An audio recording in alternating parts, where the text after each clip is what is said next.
네, 안녕하세요. 김성현입니다. 이번 시간에는 취약계층 환자들을 어떻게 평가할 것인가에 대해서 말씀을 드리도록 하겠습니다. 네, 그러면 이제 취약계층 환자를 어떻게 분석할 것인가에 대해서 말씀을 드리도록 하겠습니다. 이것은 저희 서욱병원 301 사업의 근간이 되는 그런 내용이 되도록 하겠습니다. 저희 서욱병원의 301 사업의 대략적인 과정 흐름도입니다. 환자의 인풋은 원외 네트워크 기관, 연계 기관을 통해서 취약계층 환자를 받고, 또 하나는 원내 입원 환자를 통해서 재입원 가능성이 높은 취약계층 환자를 대상으로 하고 있습니다. 이런 환자를 대상으로 공통적으로 환자 평가를 합니다. 환자 평가는 아이캔 툴, 잠시 후에 설명드릴 아이캔 툴과 서북형 재입원 위험도 평가 도구를 통해서 환자 평가를 합니다. 그리고 환자 관리 프로그램을 돌리고 일주일에 한 번씩 저희 301 사업팀원들이 다 전체가 모여서 사례 회의를 합니다. 그리고 한 달에 한 번 정도는 보건소 방문 간호팀과 또 회의를 합니다. 그래서 환자가 입원한 후에 어느 정도 회복이 되었으면 퇴원 후에 지역사회 연계를 하고 추적 관찰하는 과정을 밟고 있습니다. 증례를 들음으로써 시작을 해보도록 하겠습니다. 작년 이맘때 74세 남자 환자가 찾아가는 동사무소 방문 간호사로부터 301 사업으로 의뢰가 되었습니다. 그는 최근 1년간 외출은 하지 않고 집에서 술만 마시고 위생 상태가 좋지 않다고 했습니다. 그래서 방문 진료를 했습니다. 환자는 전신쇠약, 호흡곤란, 손떨림 등으로 간단한 일상생활 외에는 하지 못했습니다. 손떨림으로 수저나 젓가락을 사용할 수 없었고, 매일 식사는 빵으로 해결했으며, 호흡곤란으로 집 근처에 있는 가게만 왔다 갔다 했습니다.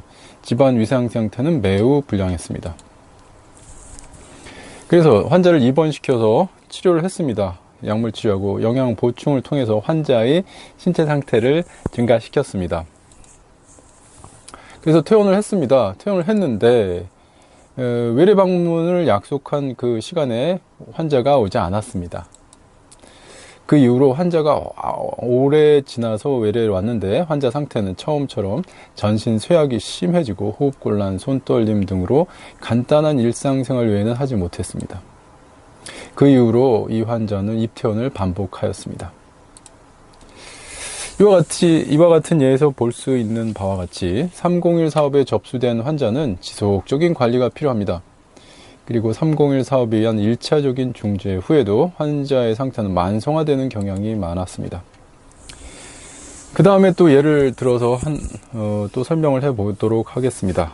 75세 할머니는 3개월 전 301 사업으로 입원 치료 받은 후에 계속 병원 치료를 받고 있었는데, 이 할머니는 아들이 1명 있었지만 지방에서 일용직으로 일을 하고 있었습니다. 아들이 있으므로 생활보호 대상자가 되지 못했고, 월세방에 혼자 살고 있고, 세상 사는 일이 재미가 없었고, 최근엔 입이 마르고 소변 보는 횟수가 증가했고, 가만히 있는데도 양쪽 손이 떨렸고, 귀와 눈이 어두웠지만 나이가 들어서 생긴 것이라 생각하고 병원 진료 받을 때 얘기하지 않았습니다.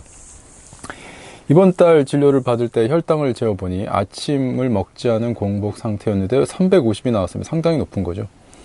의사는 혈당이 높으니 입원해서 치료하자고 했지만 입원비가 걱정돼서 약만 달라고 하고 집으로 왔습니다. 약을 늘리겠다는 의사의 말을 생각해보니 이렇게 살아서 뭐 하나 하는 생각이 들었습니다. 이 환자를 메디컬 팩터, 또 소셜 팩터, 퍼스널 팩터로 이렇게 나눠서 한번 분석을 해보면, 메디컬 팩터는 고혈압과 당뇨가 있는 환자가 되겠고, 소셜 팩터는 독고의 월세방이 있습니다. 퍼스널 팩터는 우울감이 상당히 심한 그런 할머니였습니다. 이와 같은 메디컬 팩터와 소셜 팩터, 퍼스널 팩터가 복합적으로 작용을 해서 헬스 아웃컴을 일으킵니다. 결국 당뇨병의 악화가 됐죠. 잘 보면 이 당뇨병 악화는 다시 메디컬 팩터에 영향을 미칩니다. 입원이 필요한 걸로 영향을 미쳤고, 소셜 팩터에는 경제적 부담으로 다가왔고, 퍼스널 팩터에는 우울감이 악화된 걸로 다시 영향을 미쳤습니다. 그래서 다음 얘기를 또 해보겠습니다. 병원에 다녀온 유씨 할머니는 병에 대한 걱정과 자신의 신세에 대해서 생각으로 잠을 이루지 못했습니다. 며칠 동안 잠을 못 자다가 어느 날 새벽에 소변 보러 화장실 가다가 어지러워서 넘어졌습니다. 넘어지는 소리와 도와달라는 할머니의 소리를 듣고 주인집 아주머니가 달려와서 119에 신고해서 응급실로 갔습니다. 엑스레이 촬영 결과 좌측 고관절 골절이었고 입원해서 수술해야 된다고 했습니다. 출비가 걱정되었으나 너무 아파서 수술하기로 했습니다. 같이 메디컬 팩터, 소셜 팩터, 퍼스널 팩터 이렇게 나눠서 한번 분석을 해보면요. 메디컬 팩터는 당뇨병이 악화됐고 수면장애가 생긴 것, 사회적 요인은 낙상 고위험군이었던 것, 퍼스널 팩터는 우울감이 악화됐던 겁니다. 그래서 이 세 가지가 복합적으로 작용을 해서 헬스 아웃컴, 고관절 골절을 일으켰습니다. 이것은 다시 메디컬 팩터에 영향을 미쳐서 수술할 필요가 생겼고 경제적 부담이 증가되는 사회적 팩터를 낳게 했으며 골절로 인한 스트레스 고립감의 악화가 퍼스널 팩터로 다시 작용을 하게 됐습니다. 이와 같은 예에서 보는 바와 같이 301 환자들, 취약계층 환자들은 어떤 계기로 인해서 악순환의 고리를 돌게 됩니다. 그 악순환의 고리를 계속 돌다가 어느 순간에 티핑 포인트, 견디지 못하는 포인트가 되면은 이런 문제가 생겨서 병원에 입원하거나 헬스 아웃컴이 나빠지는 그런 결과를 초래하게 된다. 이 악순환의 고리를 어떻게 끊을 것인가 하는 것이 취약계층 환자들을 진료하는데 301 사업의 중요한 점이 되겠습니다. 그래서 어떤 요인이 취약계층 환자를 악순환의 고리에 빠지게 하는 걸까 하는 것이 주된 관심 사항이었습니다. 그래서 예전의 말도 있지만 적을 알면은 백전백승이다. 절대 지지 않는다. 라는 이런 고사가 있듯이 그래서 일단 이 취약계층 환자들을 어떻게 알 것인가 하는 그러한 것이 중요한 것이 되어서 여러 가지 문헌을 찾아봤습니다. 이것은 미국의 맥길 유니버시티의 가정의학센터에서 개발한 클리어 툴키트입니다. 이것이 취약계층 환자를 진료하는데 어떤 프레임워크를 제공해 주는 거기 때문에 간단하게 소개를 해 보겠습니다. 이것은 첫 번째 취약계층 환자들을 진료할 때 첫 번째 애큐트한 프로그램을 치료해라 1단계. 두 번째 단계는 사회적인 물어라. 뭘 묻느냐. 사회적인 문제가 무엇인지 환자한테 물어라. 세 번째 단계는 지역사회 자원에 연계를 해라. 네 번째 단계는 조금 더 건강한 사회를 만들기 위해서 노력해라. 이것이 저희가 하는 301 사업하고 상당히 유사한 그런 프로세스를 밟고 있거든요. 그래서 요거를 간단하게 소개를 시켜드렸습니다. 이렇게 한글판도 나와 있고요. 그래서 주된 관심사 두 가지로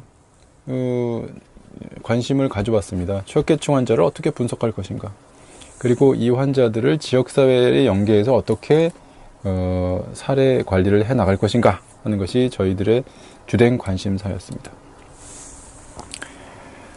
그래서 병원에 와서는 좋아졌다가 퇴원하면 나빠지기를 반복하는 이런 취약계층 환자들을 보는 데 있어서 의학적인 면 외에 사회환경적인 요인을 평가할 방법이 없을까 하는 것을 알아보다가 외국 문헌을 서치를 해봤는데 그 중에서 좋은 모델이 있었습니다. 그것은 메이오 클리닉에서 개발한 Cumulative Complexity 모델입니다.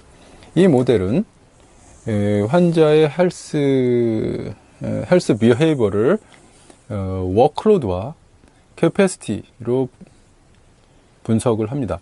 워크로드란 무엇이냐면 환자가 꼭 해야 되는 일들, 예를 들어서 병원에 가려면 교통수단을 이용해야 되고, 가서 처방전을 받으면 그것을 복약 설명서를 읽어봐야 되는 것, 이런 것이 환자의 병 치료를 하는 데 있어서 워크로드입니다. 캐패시티는 뭐냐면은 그 수단을 이용해서 병원을 가려면 돈이 필요하죠. 파이낸스.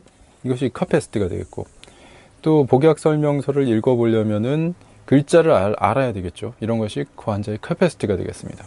이 워크로드와 캐패시티가 상호 작용을 해서 헬스를 이용하는데 그리고 자가관리를 하는데 영향을 미쳐서 결국 헬스 아웃컴을 낳는다.